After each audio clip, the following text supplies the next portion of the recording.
last 2025 Authors Talk. I'm pleased to have Rosemary, Rose is known as Rosie to most of you, Bouse here with us today, and she's going to talk about her children's books. If your phones are on, could you just turn them to silent mode so she's not interrupted? And if you ask questions, speak loudly because we're videotaping. And it's irritating when we do videotapes if people don't know what the question was when she gives an answer. So with that said, and if it's hard to hear, you might just repeat the question. So I introduced Rosie and her husband who's assisting her. Thank you all for coming. Thank you and good afternoon. I'm hoping this afternoon to provide you with some inspiration, nostalgia, and humor as I share my story. I'm not going to hear you. Put it up closer. Is it on? Is Is it on? maybe it's not. No, it's on. Get close to it. I need to provide it. Put it close to your mouth. Okay. Is this better? No. It's not. Hold it a little closer. Yeah. It's like you have to almost get the mic. Yeah.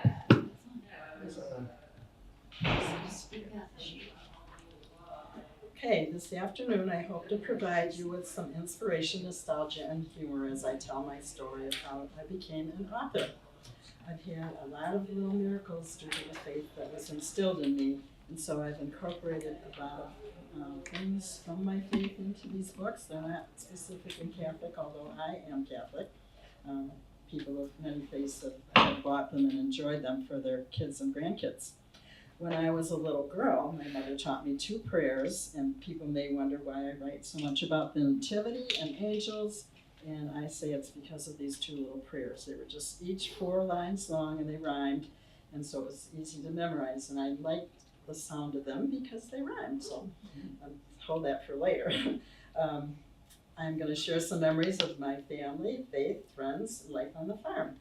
How we roamed free in the fields and pastures, fresh air, fresh food, and fun using our imagination.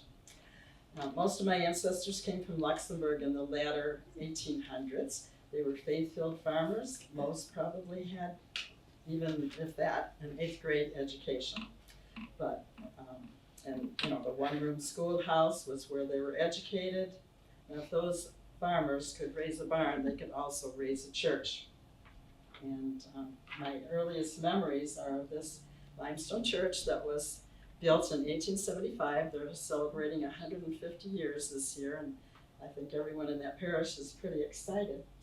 Now over to the right is the bell tower, and that just captured my imagination. The bells would be ringing as Mass was about ready to start, and if we came in through that door, I was always amused, just as a little child even, to see the altar boys in their white garments pulling on those heavy ropes that actually rang the bells, and they seemed to be making a sport of it to see who could jump the highest and pull and make them ring the loudest and the fastest.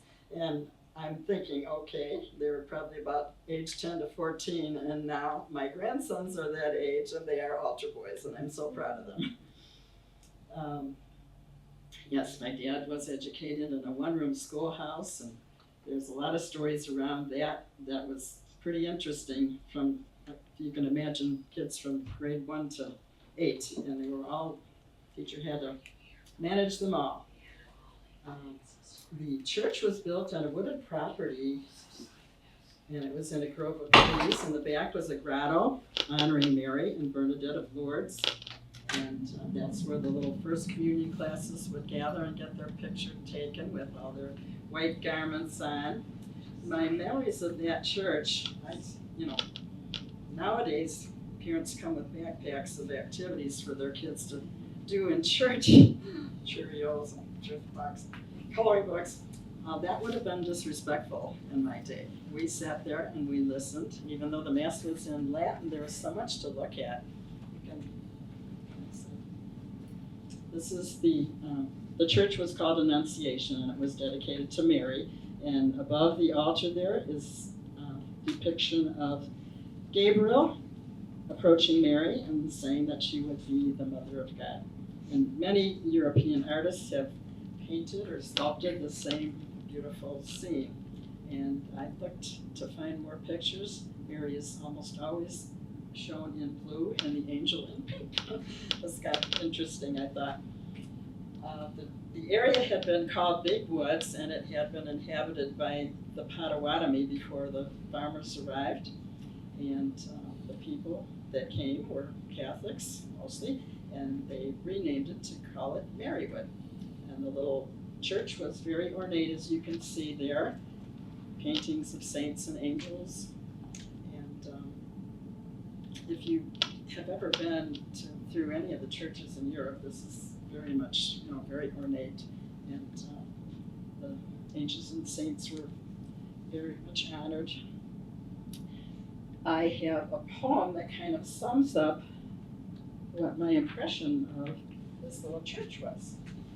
And I wrote it many decades later, but will give you the little flavor of what I felt like when I was in that church. And Christmas, of course, was my favorite because they put the manger scene out, and I was just in awe of the manger scene, the story and the figures. And ever since then, I've been recreating manger scenes and the artistic things that I do, the dolls, and even pottery lately. I once made cookies that were the whole manger scene, and that was fun, but then it was kind of weird to be biting off St. Joseph's head. I thought maybe that's not such a good idea, the angels, but I don't know. Okay, so this is the night before Christmas. It was the night before Christmas, and all through the church, families were gathering and sharing their mirth. The manger was resting neath fragrant pine trees. The awe of the moment brought folks to their knees. The children were nestled in warm Christmas sweaters. A glow filled each heart in spite of wintry weather. There were wealthy and poor, even strangers invited, who listened with wonder as Luke's gospel was recited. It was a story of angels and shepherds in fields, of the stars in the heavens over Bethlehem and Judea, of a child born in darkness who would bear the world light, of Mary and Joseph hovering close through the night, keeping watch o'er their child, asleep in crude manger, to warm and to comfort and guard him from danger. It was news long awaited, which prophets foretold, of a Savior, a shepherd, his people to mold, a Redeemer and healer who would set their hearts free from sin and oppression, from sadness and grief. Then folks rose to praise God, singing in one accord, giving glory in the highest to Jesus the Lord. From above, in the rafters, one could hear angels singing. The bells in the tower all at once continued ringing. In the darkness of night, a bright star came to rest on the humble church folks who gave God their best. They sang through the night, both the young and the old. 'Twas their gift to the baby, more precious than gold. God came to inhabit their praises that night, God's Spirit descending with warmth and with light. 'Twas the night before Christmas, and all through the church, God sent the dear Savior to bring folks new birth.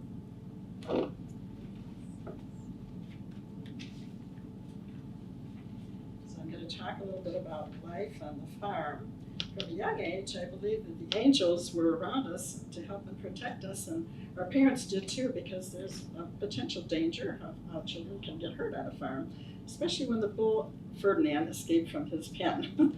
The cry went up and the children went running back to the house, and the men came out with the pitchforks.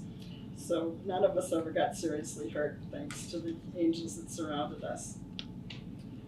The family meal was very, very important, and most of our food we grew ourselves, or milk, dairy products, eggs, and all that. We had hams that my dad smoked, and beef and pork, and chickens were lots of chickens and fresh eggs. So the noon meal was considered dinner because the farmers were out there working really hard, and so that it was a hearty meal. And our mom was a very good teacher. While she was doing other things, she'd be teaching us, and we loved hanging around the kitchen to lick a spatula if she was making a cake or frosting a cookie beater from cookie dough. So that's another picture from the church. And the Holy Family, of course, was beautiful. Okay, so this was my fascination with the church and the bell tower I depicted in one of my storybooks, one of the sketches of the bells ringing, and I said, do the angels write the music that church folks sing? Do they tug on the church bells to get them to ring? So, there's me as a little one. Like I said, my mom was good at multitasking while she'd be busy with one thing. Maybe she was hanging out clothes or something, and up in the corner is a picture of me sitting on the potty chair being potty trained while she was doing her work. And in some of the pictures I have, there's chickens pecking around the yard too. So I didn't have any objections. I could watch the chickens and sit there. And I was dreaming of writing my first book there. I think that's what I was dreaming about. And in our family, we always said if the baby smiled at an early age, they were seeing angels. And there's me, ready to meet the world. Okay. This is my older sister and I. We were taught to respect the animals, and often we had kittens and that. They didn't stick around too long because they were farm cats, but we had fun with them while they did. But even the animals that were going to eventually end up on the dinner table, we were taught to treat them kindly. And this is a 1950s picture of our family gathered at the family grandparents' farm. And the men wore the hat to church, but as soon as they got in church, they hung it on the little clip in the back of the pew. And the women had to wear hats in church. It was considered the respectful thing to do at that time. And here's a little sketch of my sister and brother and I.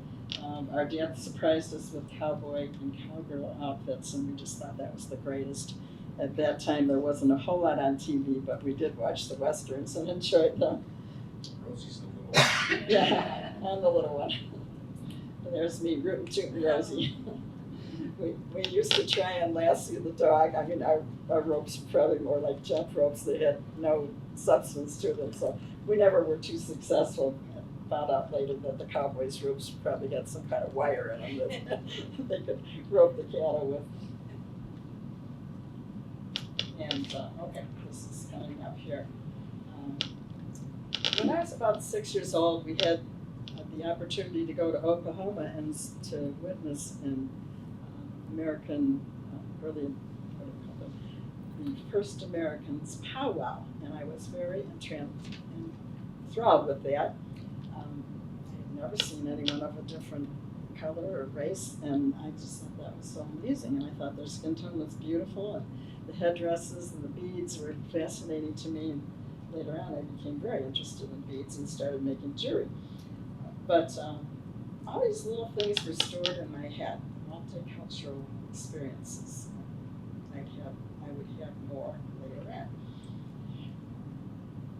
So one of the poems I wrote about us as children, in the afternoon we were sent out to the pasture to call the cows home with our dog.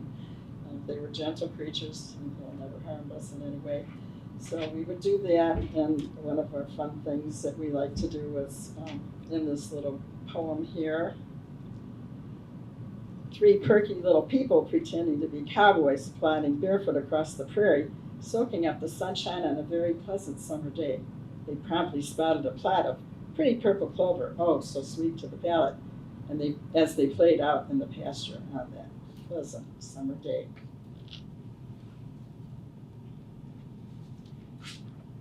Now, we had other teachers besides our mother and father, our older brother and sister. My brother Jack and I often trekked to the creek, and Jack eventually became a vet. He was very interested in nature, and we would find tadpoles and frogs and maybe a turtle now and then. And he had this way of skipping across, he was a couple years older than me, skipping across the scummy surface of the pond. And when I tried it, I sunk. And I finally realized that he probably knew where the rocks were. So I used to joke about him walking on water. In the 1950s, the movie Davy Crockett came out, and oh my gosh, I was in love with that.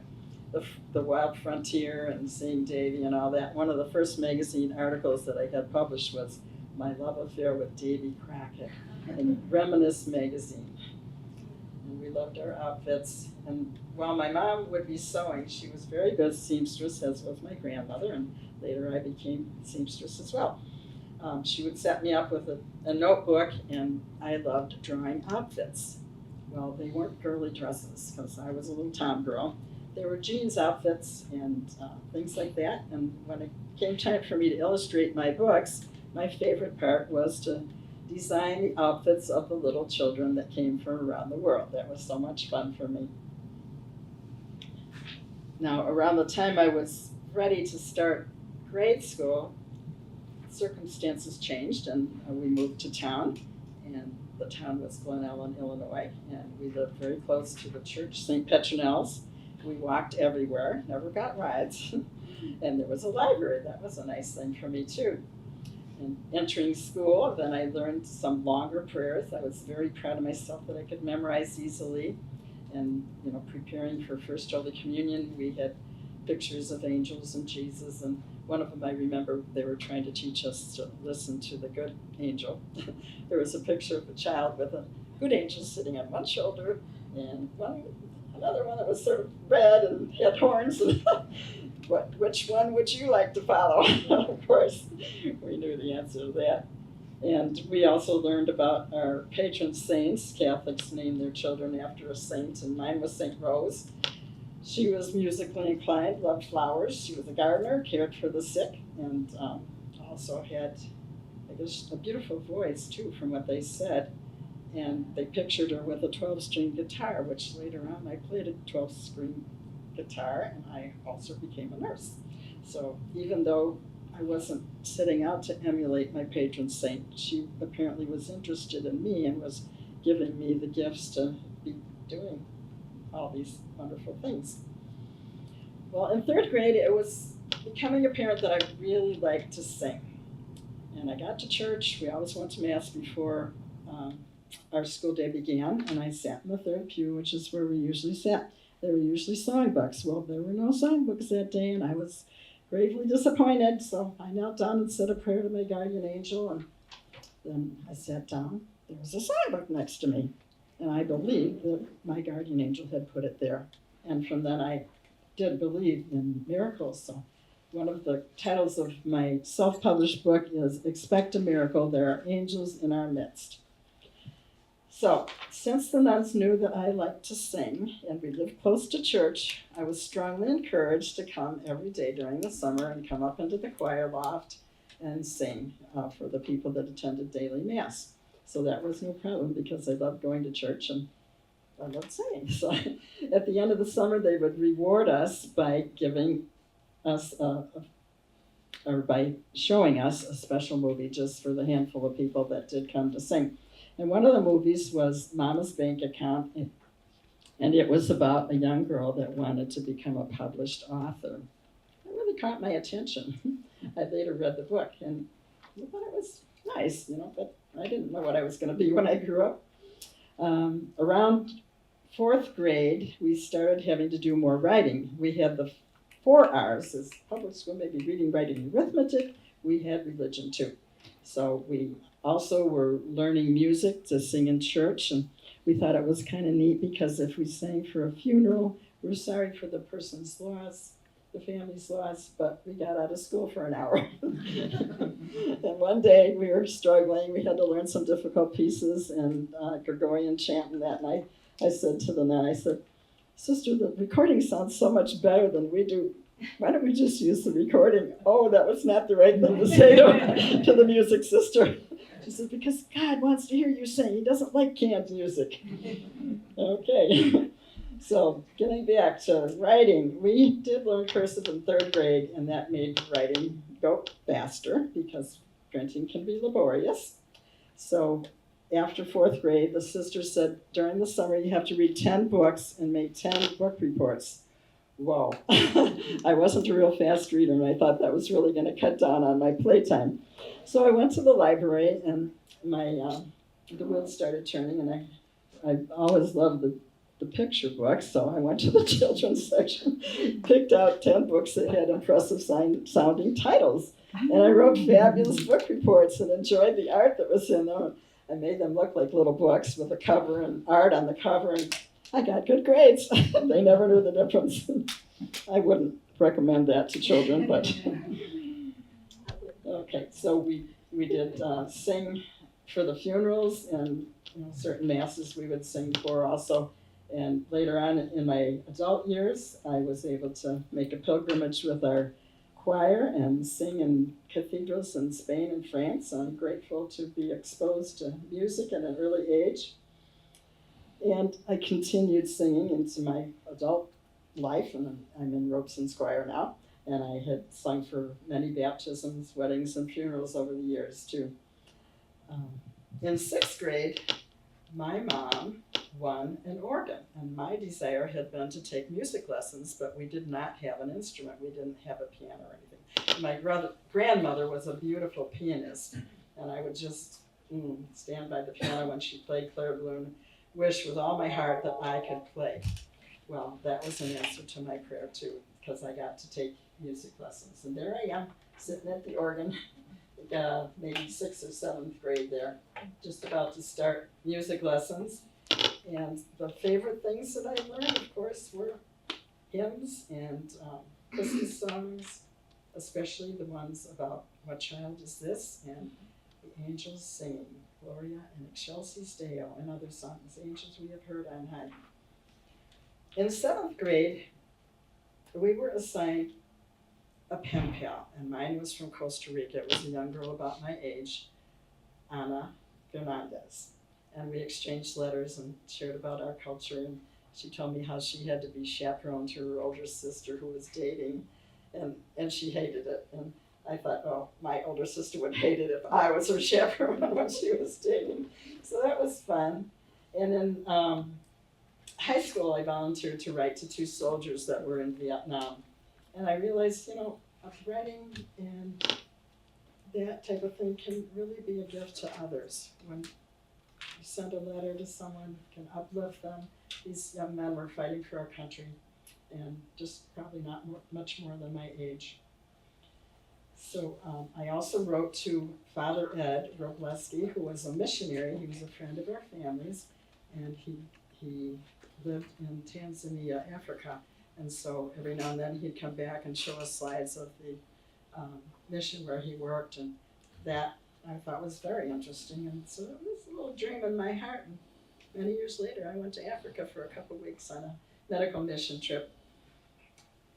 I took up the guitar when I was probably in my 30s or so, and I started writing some music, kind of spiritual, folksy type of music, song parodies, and I wrote many birthday card verses and poems, some that were quite funny. And one of the first songs that I wrote was to my guardian angel, honoring my guardian angel. And while I was trying to finish up thinking of the final verse for the song, a package appeared on my porch, a box, and I thought, I didn't order anything. So I opened it up, and it was a statue of a little angel, a cherub, and she was crowned with roses. I thought that it was from a friend far away who didn't know anything about my writing the song. So I thought, okay, the angels are smiling because I'm honoring them. And I was a stay-at-home mom to begin with, and we had a manual typewriter, so I'd pick out my poems and prayers and different things and started sending them off to publishers, and I got a few things published. And that was, the start of a little writing resume, and that's a good thing to have if you have any aspiration of writing a book, to have some experience of being published somewhere. So around age 50 or so, I had this feeling of nostalgia, like my nest is getting empty, and what am I going to do with myself? And I just, the words came to me, and it was probably something I'd read in Isaiah, that you'll have many more children. They won't be born of you, but they're going to come from afar. And they sure did. I started teaching ESL, and my student was from Mexico, and he was 16, and no one else in his family was here. He was helping to support his family. And that was a very enriching experience. And believe it or not, I remembered my high school Spanish even into my much later years. And that was helpful in my nursing career also, when I visited the new mothers that had newborns, and they said they could understand me, so that was a good thing. That was kind of a gift, I believe, also from my St. Rose, because she was Spanish speaking, and I feel like she helped me retain that so that I could use it to help others in later years. As let's see, I came up with the story, or I should say I was inspired with the story, and I called it On Angel's Wings, and it's a predecessor of one of these books.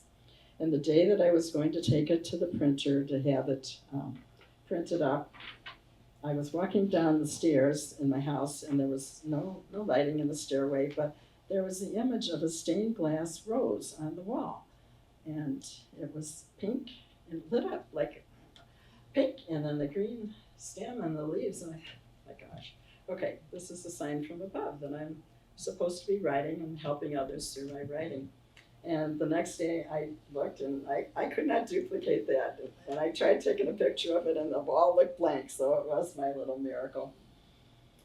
And I discovered a magazine called Angels on Earth and started sending articles to them. And they liked my angel stories. They're true stories about unusual happenings that, someone shows up at the right time to help you in your time of need. And through one of my articles, I reconnected with a woman who had been like a second mother, and she told me how much she enjoyed the article and how much it meant to her. She had just lost a son, and she said, I read it over and over and over again. And she is the person that bought me my first subscription to Guidepost magazine, and Angels on Earth is one of their sister magazines. I thought, wow, that's pretty neat. So in 2014, after being part of a writer's group, I connected with an editor at Guardian Angel Publishing, and she really liked my book On Angel's Wings That Greet the King. And so I thought, okay, I got her attention, so I sent her a couple more manuscripts, and so that very year she published 3 of the books. And so that was pretty neat, and I was so excited about getting that one published, and I got an award from the Catholic Writers Guild for that book in particular. And so I said to my kids, I'm sending a copy to Pope Francis. And they looked at me like, okay, Mom. So I researched with the librarian, how do you address a pope? And I wrote him a nice little note inside and that. And then I said to my kids, well, this is going to be in the papal library. Don't laugh at me. So a couple months later, I got a rosary that was blessed by the Pope. And it was beautiful, and a picture of Pope Francis. And I thought, okay, I'm going to my grandson. It's a long way off, but I'll save it for his first communion, because that's a very special time. When it came time to give it away, I thought, oh, is this going to mean something to an 8 or 10-year-old? And I hesitated, and I saved it all this time. I'm going to give it. So a couple months later, my neighbor called and said, I have something for you. Can I stop by? And I said, sure. She said, we just went to the Vatican, and I brought you a rosary that was blessed by the Pope. Okay. What we give away comes back to us. So that was pretty neat. So over the 6 years since 2014 till COVID started, I went to very many church bazaars, luncheons, and local bookstores, and sold the books, and I felt it was very successful. I sold well over 1,000 books, and many hundreds more of my self-published titles. People still really seem to enjoy them. But after COVID, the publishing house, Guardian Angel Publishing, I thought that was kind of mysterious too, that was the publisher that accepted my work. They closed due to things not selling very well during COVID. And now, once I came here and met some of the artsy people in the CATC, and I mentioned that I had written children's books, they said, well, where are they? We want them for our grandchildren. So I had to investigate whether I could legally republish them, and so I did. And they said, as long as you change the covers, because they had been up on Amazon previously, you don't want to do the same cover. You have to change the cover and tweak the inside a little bit. And I changed some of the artwork and added some things that I wished that I had added in the beginning. So that's how these books came to be, and they were just republished recently, so now I have copies of them. And so a lot of my memories that I talked about are stored in the illustrations of these books. And this one here has a lot of my farm memories. It has a little picture of the church that I went to, and I got my dad on a tractor, and I got myself on a pony in one of the pictures because I always wanted to have a pony and never did. But and then it's about the angels planting a garden for a newborn, and it has numbers and colors, plants, trees, fruits, and vegetables. So it's great for even if it's just a newborn to grow into. And this one, I was looking up at the clouds one day, and I ran in the house to get my pen and paper, and it was like I was taking dictation. It turned out to be this really sweet little poem, and people were just buying it like crazy. Even one woman bought it for her 40-year-old son. Why? She says because when he was little, he asked if angels had to go to the bathroom, and she says, well, no, they don't. And he says, well, then they must dance a lot. And then following the Good Shepherd, I used my grandsons' names, Nathan and Daniel, as the shepherds that came to meet the Christ child and give him a lamb so that he could learn how to shepherd. And it has 4 of the Bible studies in it, or Bible stories, I should say. First of all, the Good Shepherd and the Nativity, and then the multiplication of the loaves and fishes and the coming of the kingdom of God, where the shepherds begin to evangelize after they've met Jesus. And this is the one that used to be called On Angels' Wings They Greet the King, and it's called Children of the Light, how these children that were brought by their angels to give a gift to the Christ child, then they are filled with the light and the love and the peace of God, and they are sent forth to bring that to the world. And this is a follow-up, but it also stands alone. So this is these same children as young adults, how they're bringing God to their community. And this one is very imaginative. It was really fun, but my daughter had a husky, and so I immortalized the dog in this book. Husky was named Chico, but the little girl, in a dream, she has vivid dreams, and in her dream, her angel comes to her and transports her to Bethlehem and tells her to bring a fish so that the Holy Family can have a nourishing meal. And then she gives the prophecy that Jesus will become the fisher of all people. He'll be a different kind of fisherman. And she's very proud because he is a dreamer too, and he dreams of the heavenly kingdom here on earth, and she's proud that she takes after him with her vivid dreams. So I don't just write religious things, I write some things that are very fun and humorous too. So I guess I forgot to move on with the... You did. Okay, well, you can show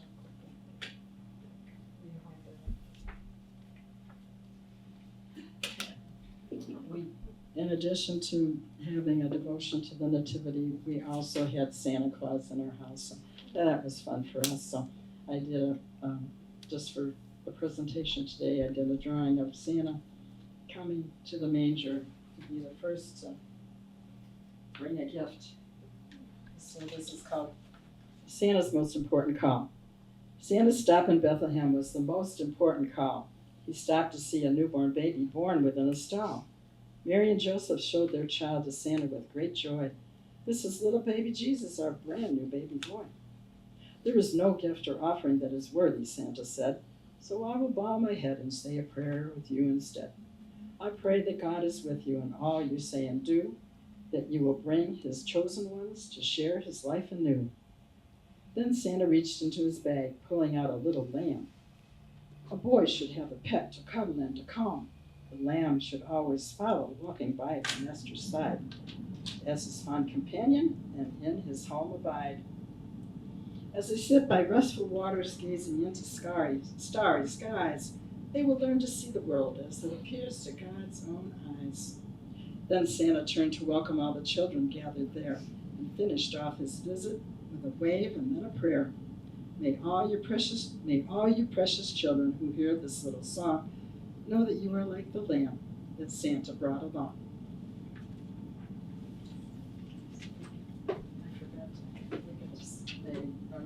pictures here. So what's up next? Oh, this is one picture that was painted, and it was in our choir loft, and I used to look at that when I was young and say, oh, she's so beautiful. I want to look like her, and I want to be like her. And it must have been like a little prayer, because my behavior seemed to improve a bit after that.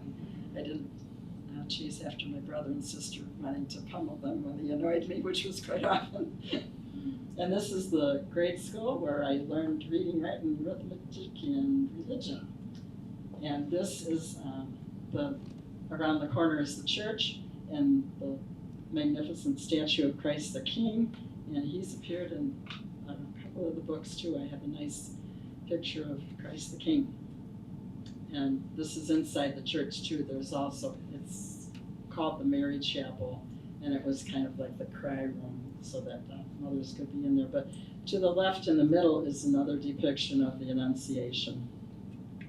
And I've always been fascinated with the image of Christ as the Good Shepherd. And so, following the Good Shepherd, I think I forgot to put that. Oh, here it is. Following the Good Shepherd. I started with the little shepherd boy coming to see the Christ child and giving his lamb. And then later he's growing up and he's telling his son the story of how he did this, how he encountered the little baby Jesus. And they're starting to hear about a Jesus, a teacher that is preaching. And they're wondering if this is the same one. So they go and they find out that it's the same one, that he tells them he is the Good Shepherd. And this is a recent picture. Just a couple weeks ago, I was with my sister for her big birthday, and my birthday is 4 days before hers. And one of our beautiful memories from way back is of our dad coming in when we were just little kids, and he wanted to show us this beautiful rainbow that spread across the fields. And so my parents didn't live long lives, so the rainbow has always been a sign to me that they're with me still. And here on my birthday, such a rainbow. And while we were traveling, we were up in Illinois, this cloud that looked like an angel kept following us along, and I said, oh, that's my birthday angel. And then we visited the Morton Arboretum. I've gotten a lot of inspiration from visiting botanical gardens. And some of my pictures and things, I depict things I've seen in the gardens. And there we are. So happy together, and my husband calls me his angel. Oh, yes, it's okay to be silly, a little cuckoo at times. That's okay. Yeah, so I don't know if anyone would be offended. Please tell me, I won't do it. But I have the Thanksgiving song. That's a little song parody. That if you're really against, animals being used on the table. You don't want to hear this, but if you're okay with it, I'll sing it. Okay. Audience participation is in this. Yeah. You'll know that recognize the number. Okay. There once was a turkey whose name was Tom, whose destiny was to live not very long. He dined on corn and feasted on grain. He grew fatter by the day. His name was Tom, the turkey who lost his head. Now on that same farm, there lived a crazy old farmer whose name was Ray, who decided this was to be the judgment day. He took Tom out to the block, and with one sweep, Tom's head went plop. Poor old Tom, the turkey who lost his head. Now many friends have gathered here today to celebrate a fine Thanksgiving day. They see the platter all dressed up there. They offer a moment of silent prayer for poor old Tom, the turkey who lost his head.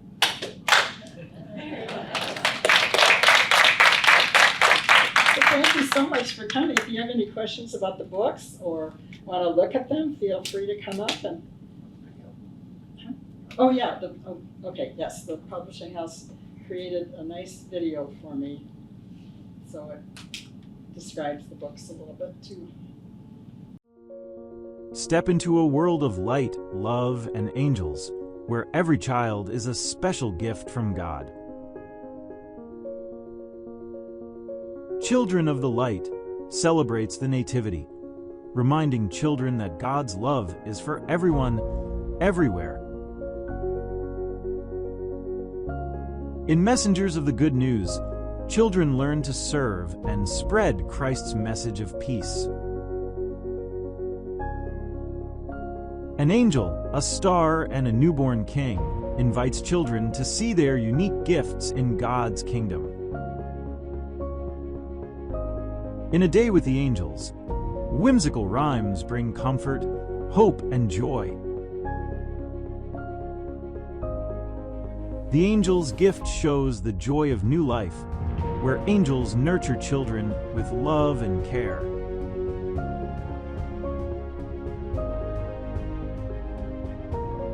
And in Following the Good Shepherd, children discover Psalm 23, walking with Jesus as their guide.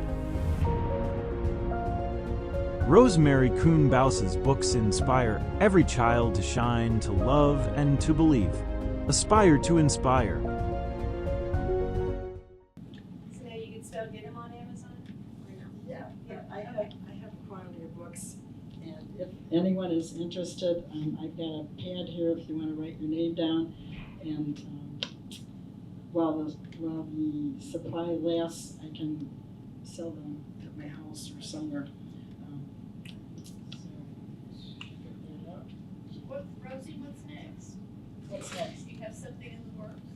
Well, I have 2 books that I self-published. They're poems, prayers, and reflections, and people really love them, but now, I did it myself, and that was in Illinois. So I was thinking of combining the 2 books, the best of each, and writing some new stories and making it a larger book, or maybe next year. So Rosie, what's the age that you write for? From 3 to 9, generally. And like this one is more, maybe a little more mature. So if you have a couple children in the family, this one might be for the younger one, and the older one this, because they can share them together. This is just a fantasy, it's really cute. This is for the littler ones. I would say probably up to age 5 or 6. They love the pictures and the little context too. And A Day with the Angels, my friend babysat her 2-year-old grandson. She said, he brings me this book every day. He wants me to read it, and that's the one that's in rhyme. But all 5 of these, not this one, but the rest of the 5 have a song that I have written. And I could sing one for you if you want me to. I don't know how long Did you do the artwork and all I that? did the artwork, yes. Many hours of drawing, I would say like 10 hours per page with the color and all that, shading. Which and means we didn't have a kitchen table at the time. Yeah. So this is the angel's gift, and it's about a garden. So, sing that song. And you said 5 of them have songs in them that you Yes. wrote off. 5 of them do, yes.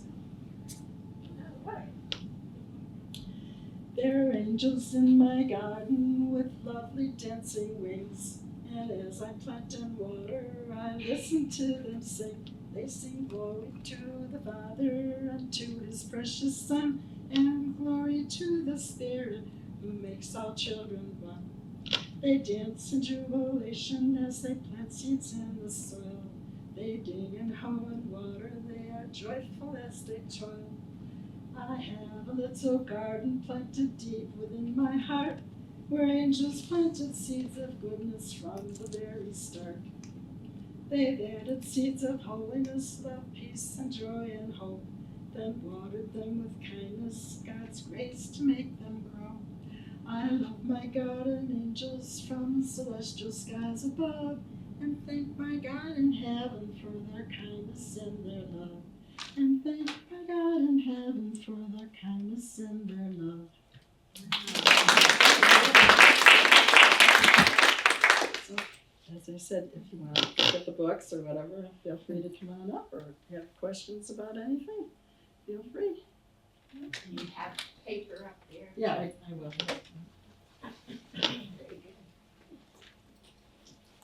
Our And there's- videographer has told us that he will get the audio for the presentation that we just saw the pictures of. And that will be on our website probably in what, a month or A week. a week or two. So if you want to read it, though, all the authors' talks are on the library website, which is just robesonlibrary.org. Thank you, yeah. Thank you. Thank you. I have cards here too. It has my website on it, and the back side of the card has the names of all the books. Thank you, Rosie. Thank you. Oh. It's good to see you.